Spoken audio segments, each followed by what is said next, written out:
मुख्यमंत्री विधान परिषदेमध्ये बोलतात. आपण थेट जाऊया विधान परिषदेमध्ये. सन्मान्य श्री जोगेंद्र कवाडे सर, सन्मान्य श्री हेमंत टकले, सन्मान्य श्री जयंत पाटील, सन्मान्य श्री भाई गिरकर, श्रीमती हुस्न बानू खलीफे, सन्मान्य श्रीमती विद्या चव्हाण, सन्मान्य श्री कपिल पाटील, सन्मान्य श्री विनायकराव मेटे या सर्व सन्माननीय सदस्यांनी आपले विचार व्यक्त केले. सभापती महोदय, नगर जिल्ह्यातील कर्जत तालुक्यातील कोपर्डी शिवार या ठिकाणी जी घटना घडली ती खरोखरच अत्यंत गंभीर घटना आहे. माणुसकीला काळिमा फासणारी अशा प्रकारची घटना आहे आणि त्यामुळे या घटनेचा जितका निषेध आपण सर्व करू तेवढा कमी आहे. 15 वर्षाची एक अल्पवयीन मुलगी 13/7/2016 रोजी 18:45 ते 19:45च्या दरम्यान तिच्या आजोबांकडून मसाला घेऊन तिच्या घरी जात असताना नराधमांनी तिला अडवलं. अत्यंत अमानुष अशा प्रकारचा अत्याचार तिच्यावर केला. त्यानंतर तिचा त्या ठिकाणी खून करण्यात आला. जनावराला लाजवेल अशा प्रकारची कृत्य ज्यावेळेस मानव करतात त्यावेळी खरोखरच माणुसकीसमोर एक प्रश्नचिन्ह उभं राहतं आणि तसंच प्रश्नचिन्ह या घटनेमध्ये देखील उभं राहिलं. या संदर्भात आरोपी बाबूलाल शिंदे वय 27 वर्ष, आरोपी दुसरे संतोष गोरख भवाळ वय 30 वर्ष, राहणार कोपर्डी, जिल्हा तालुका कर्जत, जिल्हा अहमदनगर, व तिसरा आरोपी नितीन गोपीनाथ भलुमे वय 26 वर्ष, राहणार कोपर्डी, तालुका कर्जत, जिल्हा अहमदनगर या 3 आरोपींना या ठिकाणी अटक करण्यात आली. या गुन्ह्याचा तपास अप्पर पोलीस अधीक्षक अहमदनगर यांच्या प्रत्यक्ष पर्यवेक्षणाखाली पोलीस निरीक्षक स्थानिक गुन्हे शाखा अहमदनगर यांच्याकडे वर्ग करण्यात आला. सभापती महोदय, या ठिकाणी माननीय विरोधी पक्षनेत्यांनी असं सांगितलं की संपूर्ण या घटनेमध्ये पोलिसांनी दिरंगाई केली. ही वस्तुस्थिती नाही आहे. घटना घडली 13 जुलै 2016 साधारण 7:15च्या दरम्यान. पोलिसांना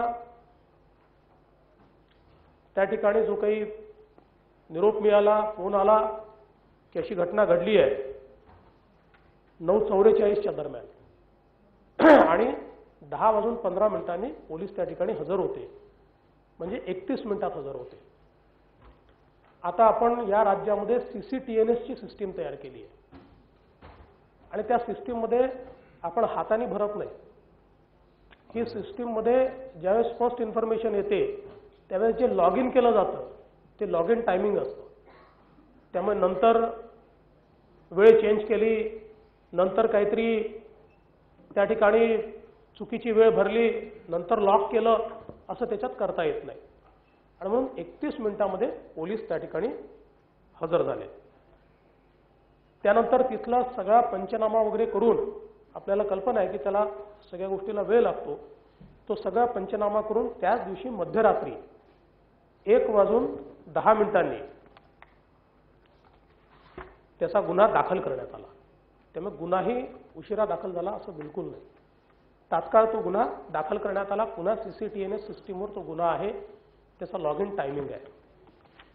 पहिला आरोपी ज्याला अटक करण्यात आली त्याचं नाव मी सांगितलं, जितेंद्र उर्फ बाबूलाल शिंदे, वय 27 वर्ष. याला 14ला मध्यरात्री 12:10 अटक करण्यात आली. आणि हेही या ठिकाणी सांगितलं पाहिजे की त्याला पकडून आणल्यानंतर त्या ठिकाणी आपल्याला माहिती आहे की पहिल्यांदा सगळी प्रोसेस केली जाते आणि प्रोसेस केल्यानंतर गुन्हा दाखल केला जातो. त्यामुळे त्याला पकडण्याचा जो कालावधी आहे तो 9 तासानंतरचाच आहे. 9 तासामध्ये त्याला अटक केलेली आहे, 8 ते 9 तासात अटक केली आहे. आणि त्यानंतरचा कालावधी हा म्हणजे जेव्हा गुन्हा दाखल होतो त्यावेळेचा टायमिंग हा मध्यरात्री 12:10 आहे. दुसरा आरोपी जो आहे त्याला 16च्या रात्री 11:17 आणि तिसरा आरोपी 17ला सकाळी 8:20 अशा तिन्ही आरोपींना या ठिकाणी अटक करण्यात आली आहे. ही घटना अत्यंत दुर्दैवी आहे, याबद्दल काही शंका नाही. पण एक चौथा आरोपी असल्याच्या संदर्भात माननीय विरोधी पक्षनेते आपण देखील विषय मांडला. अशा प्रकारे सातत्याने सांगितलं जातं की विजय शिंदे हा चौथा आरोपी आहे. विजय शिंदेची चौकशी या ठिकाणी चाललेली आहे. तो आरोपी असेल तर त्याला या गुन्ह्यात गोवायला कुठलीही अडचण नाही. तो कोणाचाही सगा संबंधी नातेवाईक नाही, त्याला प्रोटेक्ट करण्याचं कारण नाही. तेवढे भक्कम पुरावे हे जर प्राप्त झाले नाही तर जी मूळ केस आहे त्या केसवर त्याचा मोठा परिणाम होतो. पण तरी देखील याची चौकशी ही निश्चितपणे या ठिकाणी सुरू आहे. त्याच्यावर जी कारवाई करण्याची आवश्यकता आहे ती कारवाई ही केली जाईल. भाई बोलून द्या, चालू आहे भाई बसून नको. भाई. याच्यामध्ये उज्ज्वल निकम सारखे वकील नेमून त्यांच्या सल्ल्याने काम चाललेलं आहे. या चौथ्या आरोपीच्या संदर्भात असंही सांगण्यात आलं की हे सगळं जर त्याला वेळीच काहीतरी अटक केली असती तर हे घडलं नसतं. धनराज सुद्रिक याच्या केसमध्ये हा जो काही चौथा आरोपी आहे हा आरोपी आहे, पण त्या ठिकाणी ती मर्डरच्या ऐवजी आकस्मिक मृत्यू दाखवण्यात आला आणि त्यामुळे हा सुटला.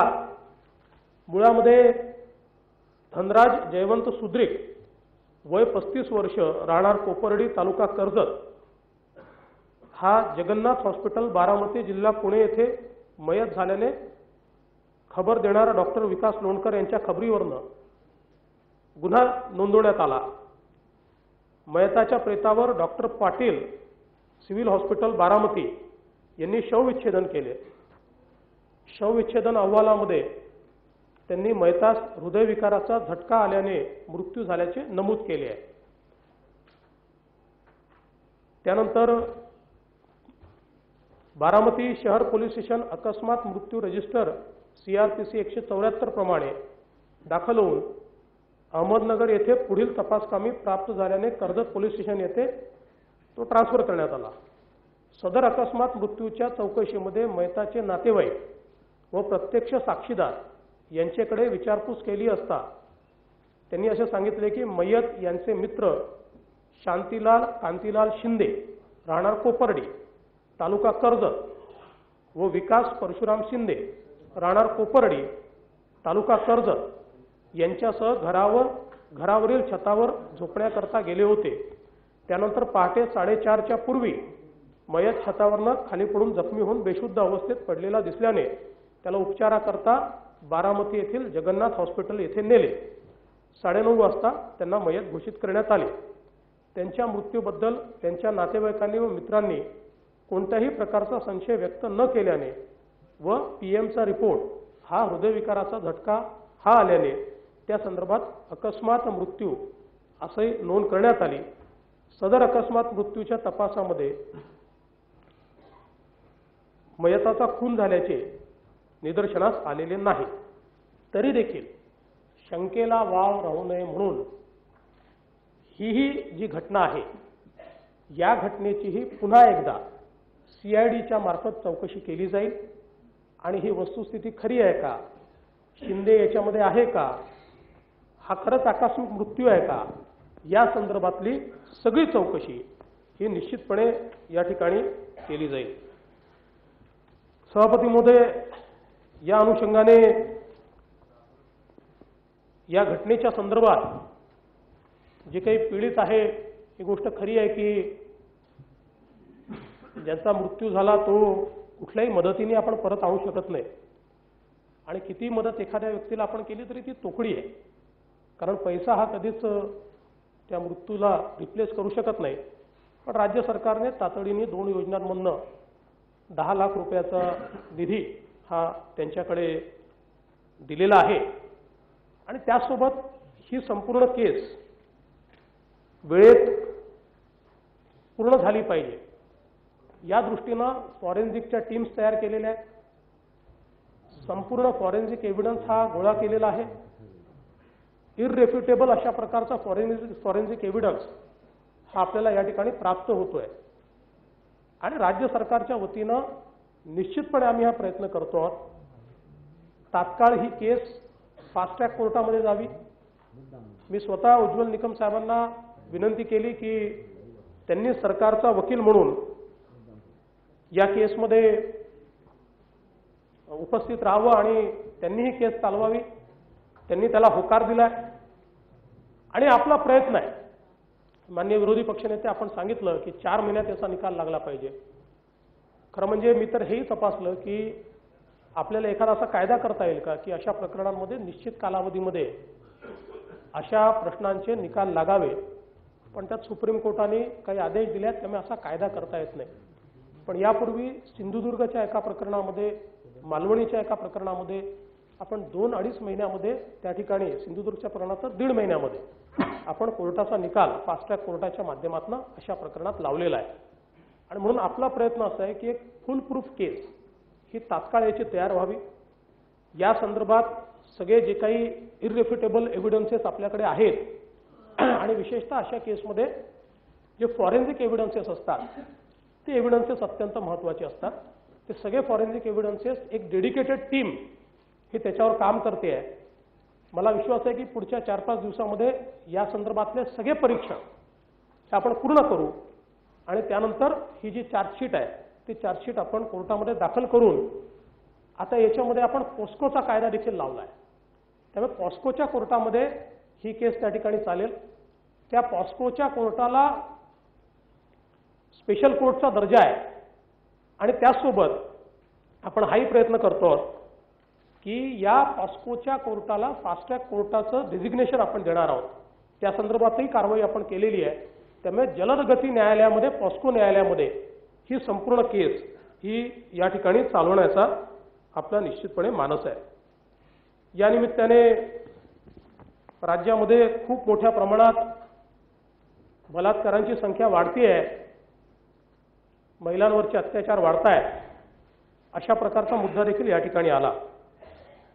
खरं म्हणजे माझं नेहमी मत असं असतं की संख्येच्या माध्यमातून, स्टॅटिस्टिक्सच्या माध्यमातून गुन्ह्यांच्या संदर्भात बोलणं हे असंवेदनशील आहे.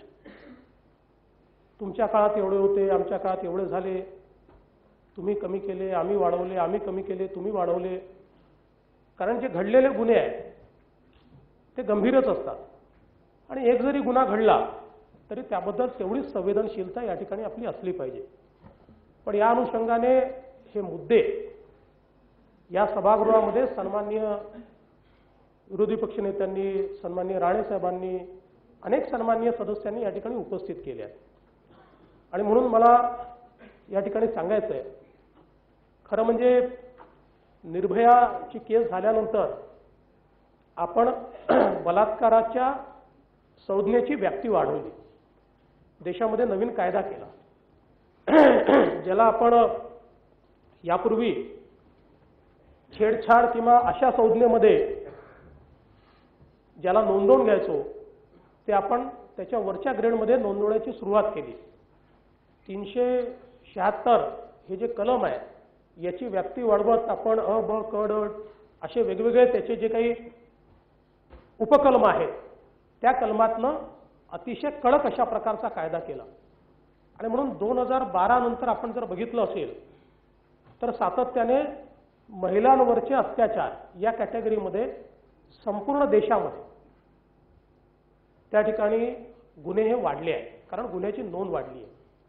आणि हे मीच नाही तर या सभागृहामध्ये माजी गृहमंत्री R.R. पाटील यांनी देखील 2014 साली चर्चेमध्ये सांगितलं होतं की 12 सालानंतर सातत्याने महिलांवरच्या अत्याचाराचे गुन्हे का वाढत आहेत. आणि एक अतिशय महत्त्वाचा मुद्दा त्यांनी त्या ठिकाणी मांडला होता आणि मला असं वाटतं की तो आपण सगळ्यांनी समजून घेतला पाहिजे की कीपिंग बिलो द कार्पेट किंवा हायडिंग बिलो द कार्पेट असा एक इंग्रजीत शब्द आहे, म्हणजे गोष्टी दाबून ठेवणं. यातनं कधीच त्या गोष्टी बाहेर येऊ शकत नाही. मुळामध्ये अशा प्रकारे जास्तीत जास्त गुन्ह्यांची नोंद होणं आणि केंद्र सरकारने, राज्य सरकारने आणि सगळ्याच राज्यांनी 2013 साली फ्री फ्लो ऑफ कंप्लेंट्स असा एक तत्व स्वीकारलं आणि महिलांच्या संदर्भात आलेल्या कुठल्याही तक्रारी असतील तर आधी नोंदवायच्या आणि मग चौकशी करायची. आणि त्यामुळे त्याची संख्या ही वाढायला लागली. आणि आपल्याला हे लक्षात घेतलं पाहिजे की या संदर्भात आपल्याही राज्यामध्ये 2012 सालानंतर या गुन्ह्यांची संख्या वाढली आहे. पण हे जर गुन्हे बाहेरच आले नाही. मुळामध्ये आपण लक्षात घ्या, मुलांच्या विरुद्ध म्हणजे बालकांच्या विरुद्ध आणि महिलांच्या विरुद्ध जे काही गुन्हे आहेत हे गुन्हे दाखल करण्याकरता देखील समाजाचं प्रेशर असतं, घरच्यांचं प्रेशर असतं. आपल्या घराची बदनामी होईल, आपल्या समाजाची बदनामी होईल, अशा प्रकारचं प्रेशर असतं. आणि म्हणून या कायद्यातली सुलभता आणून हे प्रेशर दूर झालं पाहिजे अशा प्रकारचा प्रयत्न हा या ठिकाणी केला आहे. आणि म्हणून आपण जर बलात्कारासारख्या गुन्ह्याचा जर आपण या ठिकाणी आलेख बघितला तर याच्यामध्ये जे काही ओळखीच्यांकडनं झालेले गुन्हे आणि अनोळखींकडनं झालेले गुन्हे याचं प्रमाण हे निदर्शनास मी आपल्या जाणीवपूर्वक आणून देऊ इच्छितो. 2013 सालापासून जर आपण बघितलं तर ओळखीच्या आरोपींचे प्रमाण 93.43%, अनोळखी आरोपी 6.57%. 14 मध्ये 95% ओळखीचे, 4% अनोळखी.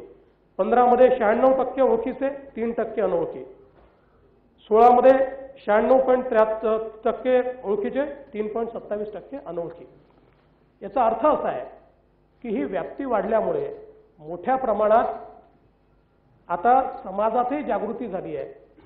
आणि यापूर्वी अशा प्रकारचे जे गुन्हे घडत होते पण समाजाच्या प्रेशरमध्ये, कुटुंबाच्या प्रेशरमध्ये ज्याची नोंद होत नव्हती ते गुन्हे या ठिकाणी नोंद होत आहेत.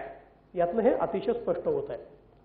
आणि आपण जर या ठिकाणी आकडेवारीच्या संदर्भातला विचार केला तर तोही मला आपल्याला निदर्शनास आणून द्यायचा आहे की जून 2015 अखेर आणि जून 2016 अखेर या दोघांचं जर आपण कंपॅरिझन केलं तर राणेसाहेब -122 आहे आणि गुन्हे उघडकीस येण्याचं प्रमाण जे आहे ते +43 आहे. आणि म्हणजे यांनी काही मी खूप समाधानी असं नाही आहे, पण आपण जे या ठिकाणी मांडलं की हे सगळं मागे चाललेलं आहे अशी वस्तुस्थिती नाही आहे. अशी वस्तुस्थिती बिलकुल या ठिकाणी नाही आहे. आणि या संदर्भात सगळ्यात महत्त्वाचं काय आहे तर अपराध सिद्धीचा दर हा महिलांच्या गुन्ह्यामध्ये मोठ्या प्रमाणात खाली गेला होता. त्याची अनेक कारणं देखील आहेत. आजही तो स्टेट ॲव्हरेजच्या खाली आहे. स्टेट ॲव्हरेज आज 50%कडे चालला आहे. पण महिलांच्या विशेषतः बलात्कारातले जे गुन्हे आहेत त्या गुन्ह्यामध्ये आता गुन्हा सिद्धतेचा दर आपण 21% पोहोचू शकलो. आपल्याला माहिती आहे की तो 6-7% खाली आला होता. आणि याचं कारण आहे की जेव्हा ओळखीच्या व्यक्तीचे गुन्हे असतात, अनेक वेळा लिव्ह इन रिलेशनशिप नावाचा एक प्रकार सुरू झालेला आहे. याच्यामध्ये अनेक वेळा महिला ज्यावेळेस तक्रार करते त्यावेळेस नवीन कायद्याच्या संज्ञेमध्ये तो बलात्कार ठरतो. पण अनेक वेळा नंतरच्या कालावधीमध्ये त्याच्यात त्यांचे संबंध नंतर व्यवस्थित होतात आणि त्यानंतर ती केस वापस घेतली जाते. असे काही आपल्याला गोष्टी दिसतात आणि त्यामुळे अपराध सिद्धतेचा दर याच्यामध्ये कमी आहे. पण तो गुणात्मक 21% आता आपण या ठिकाणी नेऊ शकलो आहे. आणि म्हणून मला असं वाटतं की या ठिकाणी असं म्हणणं की बाबा खूप राज्यामध्ये महिलांवरचे अत्याचार किंवा बलात्कार वाढले आहेत, हे पूर्णपणे वस्तुस्थितीला धरून नाही आहे. महिलांवरच्या एकूण अत्याचाराची जर आपण परिस्थिती बघितली तर या ठिकाणी आपण जे सांगितलं की 20,000 गुन्हे वगैरे खरं आहे, पण त्याची आपण जर त्याच्या आधीच्या कालावधीशी तुलना केली तर आपल्या असं लक्षात येईल की त्याच्यामध्ये 6.56% घट आहे. आणि विशेषतः आपण जर बघितला तर बलात्कार 5.57% घट आहे. बलात्काराचा प्रयत्न यात 7.3% घट आहे. जबरी चोरी म्हणजे महिलांच्या संदर्भातले गुन्हे 48% घट आहे. गंभीर दुखापत 57% घट आहे. हुंडाबळी 3.76% घट आहे. विनयभंग 3.47% घट आहे. आणि हुंडा प्रतिबंधक कायद्याच्या अंतर्गत 25.81% घट आहे. याच्यामध्ये वाढ कुठे आहे? एका संज्ञेमध्ये आपल्याला विशेषत्वाने वाढ दिसते, महिलांवरील अत्याचाराचे अपहरणाचे प्रकरण. महिलांवरील अपहरणाचे प्रकरण याच्यामध्ये 18% वाढ आहे. ही वाढ असण्याचं कारण काय आहे तर बचपन बचाव वर्सेस केंद्र सरकार या केसमध्ये सुप्रीम कोर्टाने निर्देश दिला 18 वर्षाखालील लहान मुलींचे हरविल्याबाबतची नोंद घ्यायची नाही, तर ती अपहरण असल्याचीच नोंद घ्यायची. यापूर्वी आपण हरविल्याची नोंद घ्यायचो, आता हरविल्याची नोंद घेता येत नाही. अपहरण झालं अशाच प्रकारची त्याची नोंद आपल्याला घ्यावी लागते आणि त्यामुळे याच्यामध्ये वाढ आहे. पण या संदर्भात जे ऑपरेशन मुस्कान केंद्र सरकारने सुरू केलं ते सगळ्यात यशस्वी आपल्या राज्यात झालं आहे आणि सगळ्यात जास्त मुली आणि मुलं हरवलेले ज्यांचा अपहरण या कॅटेगरीत आपण टाकलं त्यांना शोधून त्यांच्या घरी पोहोचवण्याचं काम हे आपल्या राज्य सरकारने गेल्या 1 वर्षामध्ये केलं आहे. त्या संदर्भातले आकडे या ठिकाणी आपल्याजवळ आहेत. या संदर्भात काही अजून सुरक्षेच्या उपाययोजना आपण निश्चितपणे केल्या आहेत. आपण या ठिकाणी विचारलं विरोधी पक्षनेते की दामिनी पथकाचं काय झालं, तर दामिनी पथक या ठिकाणी आपण स्थापित केलेलं आहे. त्याची व्याप्ती आपण वाढवतोय. मुळामध्ये आपल्याला याची कल्पना आहे की आपल्याकडे म्हणजे राज्यात महिला आपल्या पोलीस फोर्समध्ये, देशात जरी सगळ्यात जास्त आपल्या महिला पोलीस आपल्या फोर्समध्ये असल्या तरी देखील एकूण संख्येच्या तुलनेत त्या कमी आहे. त्यामुळे त्याचं डिप्लॉयमेंट हे इक्वल नाही आणि म्हणून हे पथक आपण या ठिकाणी सुरू केलेलं आहे. प्रतिसाद हा मोबाईल ॲप आपण सुरू केला आहे आणि मोठ्या प्रमाणात महिलांनी तो डाउनलोड केलेला आहे की ज्याच्यामध्ये पॅनिक बटन दाबल्यानंतर थेट GPS माध्यमातून जवळच्या पोलीस स्टेशनला या संदर्भातली सूचना जाते. त्या पोलीस स्टेशनमधनं जवळ जे काही पोलीसचे व्हॅन्स असतील किंवा गाड्या असतील त्यांना ती सूचना जाते आणि त्याच्यामध्ये जिओ लोकेशन जातं. त्यामुळे एक्झॅक्ट कुठे अशा प्रकारची घटना घडते आहे किंवा महिला अडचणीत आहे याची थेट माहिती मिळाल्यामुळे पोलीस त्या ठिकाणी पोहोचू शकतात. आणि आता मोठ्या प्रमाणात ते डाउनलोड होणं चालू झालं आहे. आतापर्यंत जवळपास 50,000 महिलांनी ते डाउनलोड केलं आहे, पण एवढ्याशा याने होणार नाही. मोठ्या प्रमाणात ते डाउनलोड आपल्याला करून द्यावं लागेल. त्यासोबत महिलांकरता टोल फ्रीच्या 2 लाईन्स सुरू केलेल्या आहेत, 103 आणि 1091 या क्रमांकाच्या. आपण माननीय विरोधी पक्षनेते विचारलं की विनयभंगाच्या केसेसमध्ये दोषारोपपत्र 24 तासाच्या आत कुठे दाखल करण्यात आलं, तर मला आपल्याला या ठिकाणी सांगायचं आहे की सिंधुदुर्ग, पुणे ग्रामीण, यवतमाळ, सोलापूर, मुंबई रेल्वे या पोलीस घटकांनी 24 तासाच्या आत विनयभंगाच्या संदर्भातलं चार्जशीट दाखल केलं आणि त्या गुन्ह्यामध्ये कन्व्हिक्शन देखील मिळवलं. म्हणजे केवळ चार्जशीट दाखल केलं नाही तर कन्व्हिक्शन देखील या ठिकाणी मिळवलेलं आहे. यासोबत अन्य काही उपाययोजना देखील आपण केलेल्या आहेत.